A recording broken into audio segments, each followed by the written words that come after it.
Have you ever noticed that at a certain time of year, the American robin simply disappears from your yard? Yesterday, the lawn was full of them, dozens of birds hopping across the grass, pulling worms out of the ground, singing from every tree on the street. And today, silence. Where did they go? How does a bird that weighs less than 3 ounces cross entire states, navigate without GPS, survive storms, predators, and starvation, and somehow find its way back to the exact same neighborhood the following spring?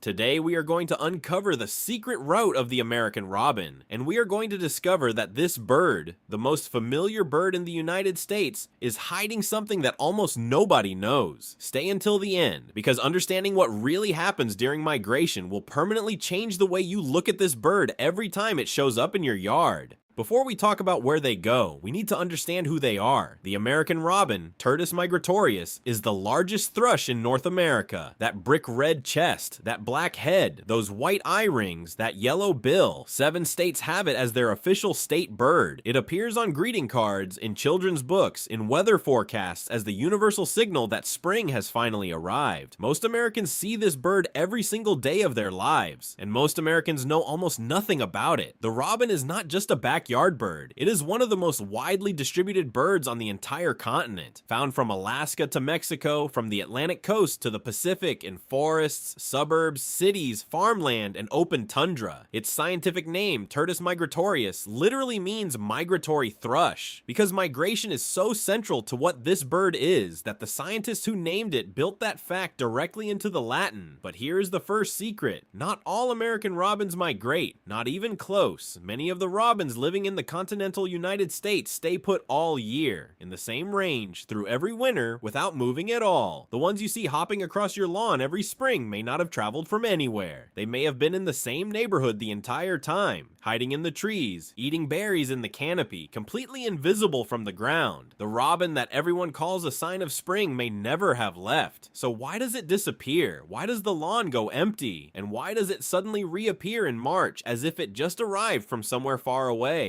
The answer is not where the bird goes, it is what it does when it gets cold, and it is one of the most surprising behavioral shifts of any bird in North America.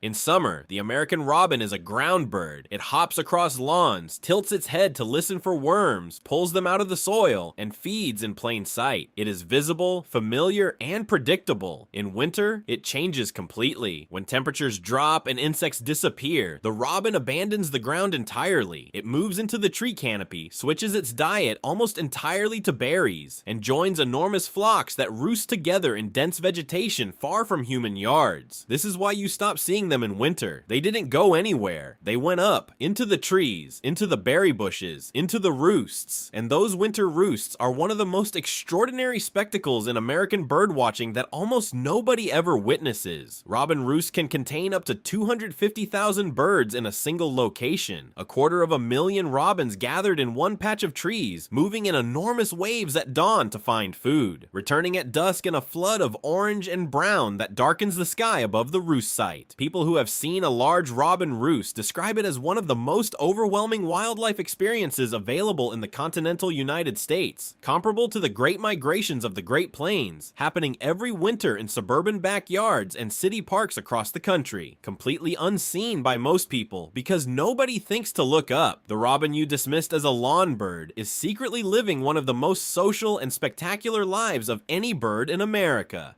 Now let's talk about the ones that do migrate, because what happens inside their bodies before departure is something most people never consider. When the days start getting shorter in late summer and early fall, the robin's brain detects the change in day length. This triggers a hormonal shift that scientists call hyperphagia, a state of compulsive, driven, almost desperate eating that can last for weeks. The robin starts eating constantly, not because it is hungry in the normal sense, but because its body is converting food into fat at an accelerated rate, storing energy in specific fat deposits under the skin and around internal organs that will serve as pure fuel for hours of continuous flight. A robin preparing to migrate can increase its body weight by 30 to 50% in just a few weeks, storing enough energy to sustain a flight of hundreds of miles before needing to stop and refuel. But the fuel is not just food. In late winter and early spring, something else happens in the berry patches and fruit trees across the northern United States. The berries ferment. Freeze-thaw cycles cause the sugar sugars in overripe berries to convert into alcohol. Crab apples, holly berries, honeysuckle berries, mountain ash. All of them can reach a low but real alcohol content after repeated freezing and thawing, and American robins eat them anyway. Reports of intoxicated robins are documented, confirmed, and surprisingly common. Robins gorging on fermented berries in late winter have been observed stumbling across lawns, falling off branches, flying erratically, and crashing into windows, not because they are injured, but because they are genuinely drunk on naturally fermented fruit. Ornithologists who have studied this behavior note that the robin typically just sits and waits for the effects to wear off. Unlike cedar waxwings, which share the same fermented fruit sources and have been documented attempting to fly while intoxicated, resulting in collisions with cars and windows. The first bird of spring, the universal symbol of American renewal, occasionally starts the season by getting drunk in a crabapple tree.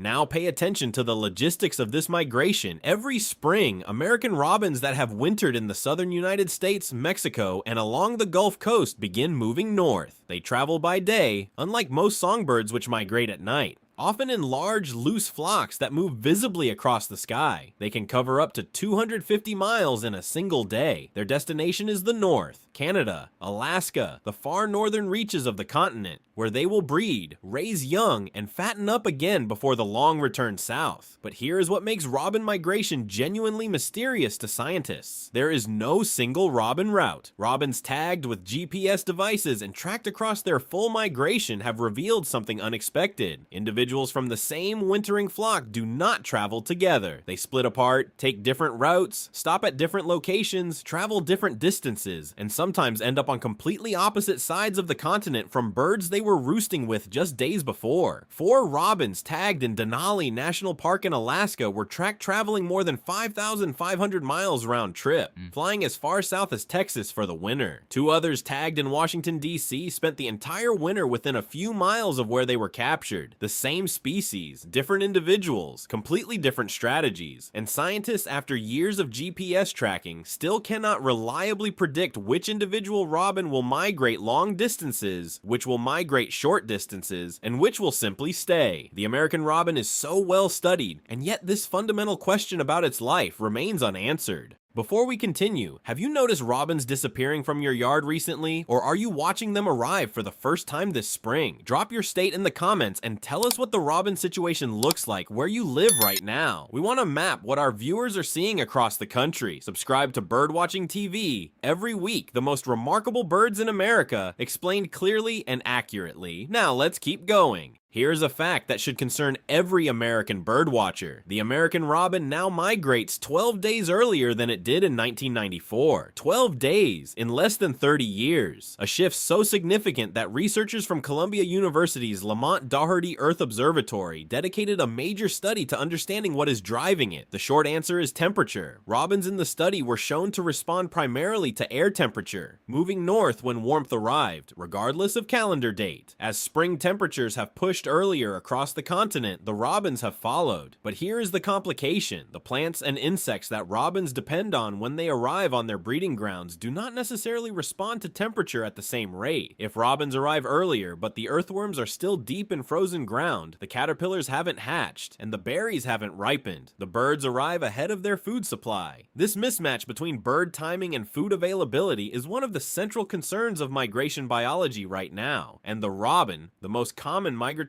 bird in North America, is one of the clearest examples of a species whose behavior is shifting faster than the ecosystem around it can keep up.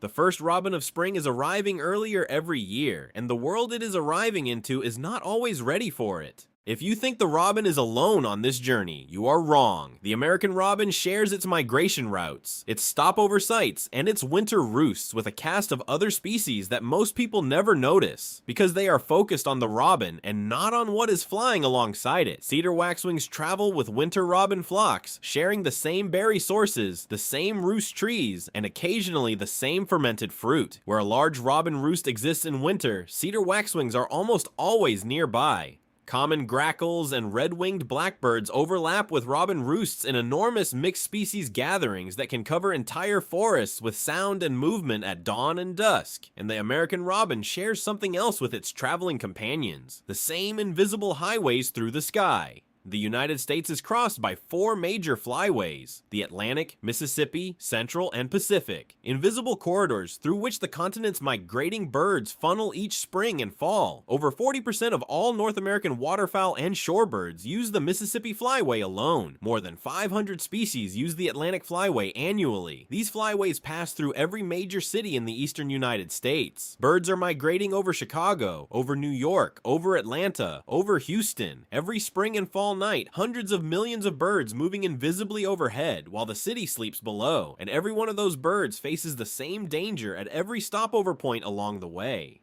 Think about what the migrating robin faces on a 3,000-mile journey. Hawks, falcons, owls waiting at stopover sites where exhausted birds arrive with their defenses lowered. Storms that push birds off course over open water. Habitat loss that has eliminated the resting and feeding sites that previous generations of robins depended on for centuries. And then there are the lights. American cities are lit around the clock, and migrating birds, which navigate by stars, are fatally attracted to artificial light. Disoriented by the glow of office buildings, towers, and streetlights, they circle in confusion until they are too exhausted to continue, or until they collide with glass they cannot see in the dark. It is estimated that up to 1 billion birds die from window collisions every year in the United States alone, and the majority of those deaths happen during migration, at night, in cities. The robin you see arrive in your yard in March survived all of that. The long flight north, the storms, the predators, the lights, the glass. It made it through every obstacle on a route its ancestors have been traveling for thousands of years. When you see the first robin of spring hopping across your lawn, that bird is not just a seasonal visitor, it is a survivor of a journey that most people never stop to consider. Here is the last secret. The robin at your feeder this spring may be the same robin that was there last spring. American robins generally return to the same breeding grounds each year, the same general area where they nested the previous summer, the same trees, the same neighborhood. They do not return to the exact same nest site. They build new nests each season, but the territory they defend in spring is typically within a short distance of the territory they held the year before. This means the robin singing from the oak tree at the end of your street has a history with that tree. It chose that tree the previous year. It raised young in that neighborhood. It knows the neighborhood's food sources, its safe spots, its predators, its hazards. It has a relationship with your yard that predates this spring by years. And when it disappears again in fall, when the lawn goes empty and the silence returns, it is not gone. It is up in the canopy somewhere nearby, eating berries, roosting in a flock of thousands, waiting out the cold with a patience that looks like absence but is really just invisibility. The robin doesn't leave your world in winter. It just stops making itself easy to see. And every spring, right on schedule, a little earlier each year now, it comes back down to the lawn, tilts its head toward the ground, and pulls a worm out of the earth as if it never went anywhere. Because in a way, it never did. The American robin is not what most people think it is. It is not a simple lawn bird that comes and goes with the seasons. It is a survivor of a journey that can span 5,500 miles. A bird that navigates without GPS, stores fuel in its own body, and occasionally gets drunk on fermented berries in a crabapple tree before departing. A bird that gathers in roosts of 250,000 and fills the winter sky with orange and brown while you sleep. A species whose migration timing is shifting in real time, arriving 12 days earlier than it did 30 years ago, running ahead of the ecosystem it depends on, and a bird that carries a specific relationship with your yard, your trees, and your neighborhood, returning to the same territory year after year, generation after generation. Have you seen the robins arrive in your yard this spring, or have they already moved through on their way north? Write it in the comments, and tell us what state you're watching from. Subscribe to Birdwatching TV. Every week, the most remarkable birds in America, explained in a way you won't forget. Keep your eyes on the sky. Every bird has a secret. Come back and we'll tell you another one.